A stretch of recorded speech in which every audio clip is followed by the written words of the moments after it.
Omukulembeze w'eggwanga Yoweri Kaguta Museveni tibwabulwa azemu okukinoganya nti waakwongera okusoosowaza abasomesa n'abakozi abagwa mu ttuluba erya saayansi kubanga ly'ekkubo erigenda okubbulula Afrika.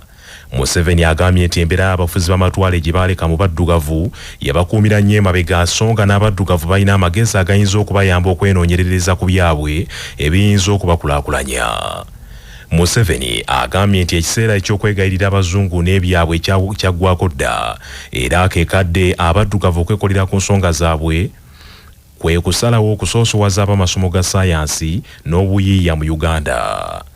Mwami Yoweri Museveni agambye nti tagenda kukkiriza Uganda kutwalibwa bagwira nga beeza buli kintu nga bwe bazze bakola mu mawanga amalala nga n'abamu abaddugavu tebakkirizibwa mu bibuga by'abazungu. President Yoweri Museveni okwogera bino abadde Makerere ku ssettendekero oyo bw'abadde aggulawo omwoleso ogw'okunoonyereza n'obuyiiya ogunaamala sabbiiti nnamba ogwatuumiddwa Makerere University Research and Innovations Week. 70% of it should go to science students. This is not because arts people are not important. They are important. We need to survive, not to be conquered again, not to be dependent. And once we have survived, the arts people can come and because I'm one of the arts people, I can quote Shakespeare for you. But Shakespeare will not heal somebody who is dying. The best of the country is there. We have our own capacity to produce our own food, to make our own vehicles, to make our own building materials, to make our own weapons, to defend ourselves, make our own clothes. These are the fundamentals of life. Museveni mu ngeri y'emu agambye nti gavumenti yakwongera okuteekawo sikaala okuvujjirira abayizi abaagala okubanguka mu by'okuyiiya n'okubawagira mu bye bakola okubikulaakulanya. Asabye bannasaayansi okufuna enkola ekuuma ebiyiiye byabwe n'ebyafaayo banoonyerezaako mu ggwanga lino bireme kutwalibwa bannakigwanyizi.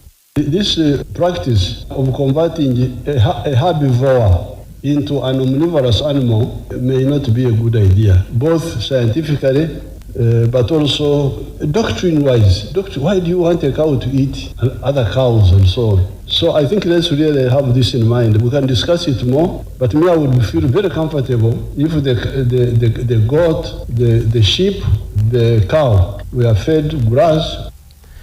Minisita w'ebya science ne technology Dr. Monica Musenero agambye nti okunoonyereza okukolebwa mu ggwanga ku projekiti ez'enjawulo kwakwongera okufunira Uganda akatale n'okuwanika bendera yaayo. We have conceptualized science in the synthesis of what you have presented to us in 6 milestones. The first one is the science, which is the knowledge, which is generated through research, but which we also get from others and is passed on to us. The second step is for us to use that science to develop technologies which are mostly seen as prototypes. The third step is for us to convert those technologies into usable products that can be deployed. Enkulu wa ssettendekero wa Makerere Dr. Crispus Yonga agambye nti ebirooto bya yunivasite eno kwe kuteekawo emisingi egisobola okwewanirira mu by'okunoonyereza n'obuyiiya. Ababaka ba Paalamenti bawuniikiridde bwe bakitegeddeko nti Minisitule ya Ssemateeka n'Obwenkanya yeetaaga obukadde bwa siringi 115 okusomesa abakozi mu minisitule eyo ku nkozesa y'obupiira bugalimpitawa. Olwaliro abakungu okuva mu Minisitule ya Ssemateeka n'Obwenkanya nga bakulembeddwa mu Minisita wa Ssemateeka era n'Obwenkanya Norbert Mao balabiseeko mu kakiiko ka Paalamenti ak'ebyamateeka okulambulula ku mbalirira yaabwe y'omwaka gw'ebyensimbi ogujja 2025-26 ng'eno ya buwumbi 2,100 n'obukadde 710. Mu kwekenneenya embalirira eno ababaka gye biggweeredde gye bagwiridde ku bukadde 115 Minisitule ya Ssemateeka ze yeetaaga nti yakozikozesa okusomesa abakozi baayo ku nkozesa y'obupiira bugalimpitawa. Kino nno kivuddeko ababaka abatula ku kakiiko ako nga bakulembeddwamu omubaka wa Erute Jonathan Odul ne Abdul Katuntu okukuba ebituli mu nsimbi ezo nga bagamba nti ebintu bingi ebisobola okusaasaanyizibwako ensimbi mu ggwanga lino okusinga okusomesa abakozi ba minisitule y'enkozesa y'obupiira. And my question is the choice of the activity that you have put in your report. You plan to spend millions of shillings on what you have termed condom education and correct use of condom, the Ministry of Justice. But I want to understand that at the level of now your staff at the Ministry of Justice and Constitutional Affairs, you still need to be taught how to use condoms and the correct use of condoms, and you allocate much money to that particular budget line, millions, and then afterwards you ask us to provide more money to certain areas. That's the money for to teach Honorable Mao how to use a condom. Minisita wa Ssemateeka n'Obwenkanya Nobert Mao asoose kwebalama kwanukula ku by'okusomesa abakozi be ku nkozesa y'obupiira, naye ababaka olumutaddeko akazito ategeezezza nti kino baakikoze okwenyigira mu lutalo olw'okulwanyisa Mukenenya eyeeyongera entakera. We are the generation that was the most shell-shocked. Our president has received accolade for being one of the few leaders who publicly acknowledged that it was a problem, and his strategy was that Uganda is a poor country. If you fall sick, we may not afford to treat you, so please, let's prevent it. In the lavatories of parliament, condoms are packed in the mail. Mu ngeri emu Minisita Nobert Mao asinzidde mu kakiiko ako n'ategeeza nti gavumenti yasazeewo kibeere ekyabuwaze okukozesa obuuma obukalimagezi obukwata ebinkumu obuyitibwa biometric voter verification machines mu kulonda okujjuuka omwaka 2026. Nobert Mao agambye nti mu nnaku ntono eziise basinkana omukulembeze w'eggwanga ne boogera ku nsonga eno era ne bakkaanya ensimbi zinoonyezebwe yonna gye ziri okugula obuuma buno obunaakozesebwa mu kulonda kwa bonna okw'omwaka ogujja. Data card which is detachable. So if a lumpen jumps there and grabs the data, that's the end of the election. He just needs to run as fast as possible with something very small which looks like a flash disk. So now they need to procure a machine with specifications which ensure that the data, the part which stores the data, is embedded and cannot be detached. So I can authoritatively say, having attended that meeting, that the next election will be based on biometric voter verification being compulsory. Mu mbeera eno Minisita Mao abulidde abaka akakiiko kano nti buli kifo ekironderwamu kigenda kubeeramu obuuma bubiri obukozesebwa mu kwekenneenya ebinkumu by'abalonzi nga singa akamu kafa akalala kanaayambako. Kinajjukirwa nti enkalala z'abalonzi ezaakakolebwa eggwanga kwe ligenda okutambulizaako okulonda okw'omwaka ogujja 2026 ziri bbiri, okuli enkalala eza mukono ezimanyiddwa nga manual ate n'enkalala eza digital. Kamishona wa Parliament n'omubaka wa Nnyendo Mukungu ow'ekitiibwa Mathias Mpuuga Nsamba asinzidde mu nsisinkano eno n'ateeka akazito ku Minisita Nobert Mao annyonnyola eggwanga enkalala entuufu ze bagenda okukozesa ng'agamba nti obubbi bw'obululu obusooka butandikira awo mu kutereeza enkalala z'abalonzi. May I hear from the Minister on two small issues? On the floor of Parliament, some time back, I tried to inquire from him because it came at the height of the update of the voter register by the Electoral Commission, and I did put him to tell Parliament whether he's aware the nature and the form of register that was being composed by the Electoral Commission, aware that he oversees the work of the Electoral Commission, without necessarily controlling it. Wabula Minisita Mao ebuuzo ebyo tabyanukudde, agambye nti wakubiteeka mu buwandiike abiwa akakiiko ako gye bujja.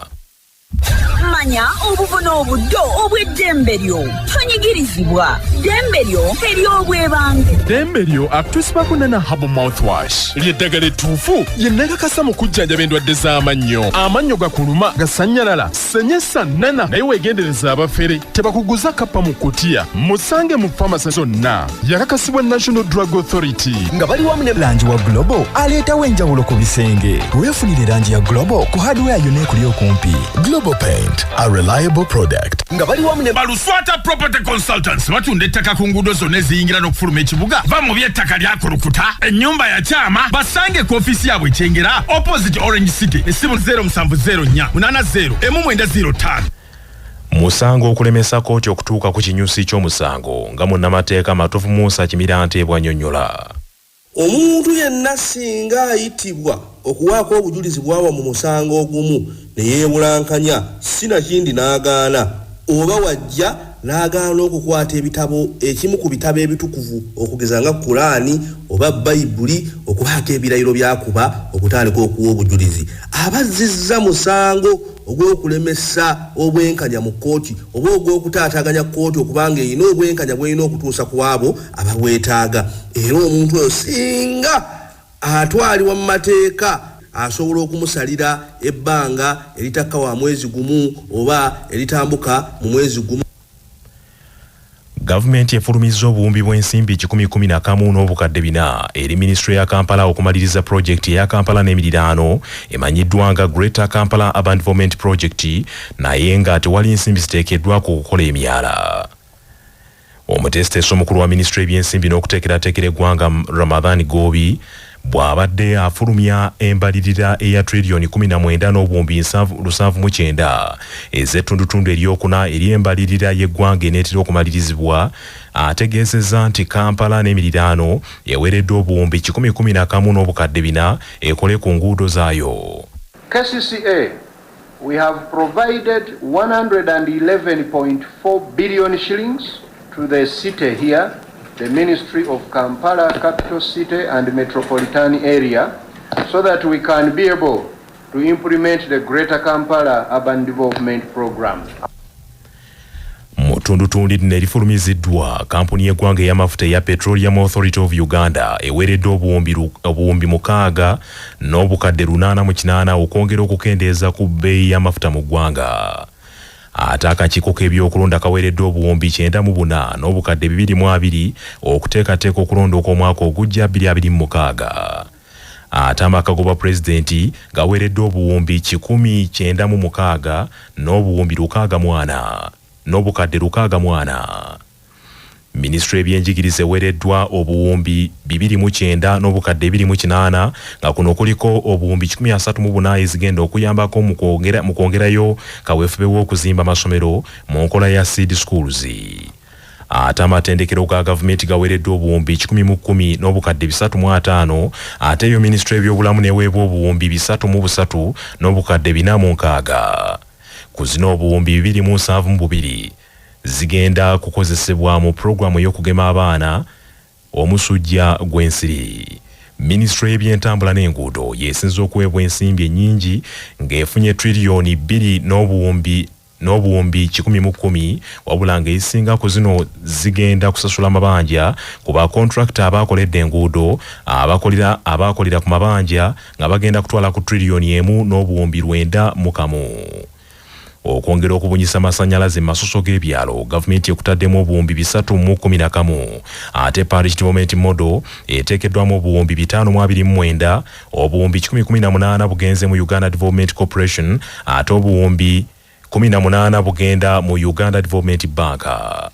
Ministry y'ebyokwerinda n'obutebenkevu ekutte ekyakubiri mu ministry esinza okufuna ensimbi ennyingi mu mbalirira eno ey'ekitundu ekyokuna nga eweereddwa trillion 1 n'obukadde 5.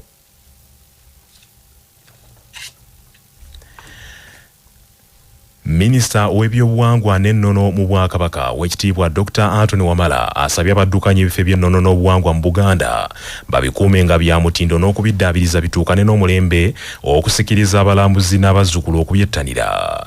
Owekitiibwa Dr. Anthony Wamala bino abyogedde akyaddeko ku mbuga ya Ssekabaka Namugala ekitala Muyomba mu ssaza Busiro.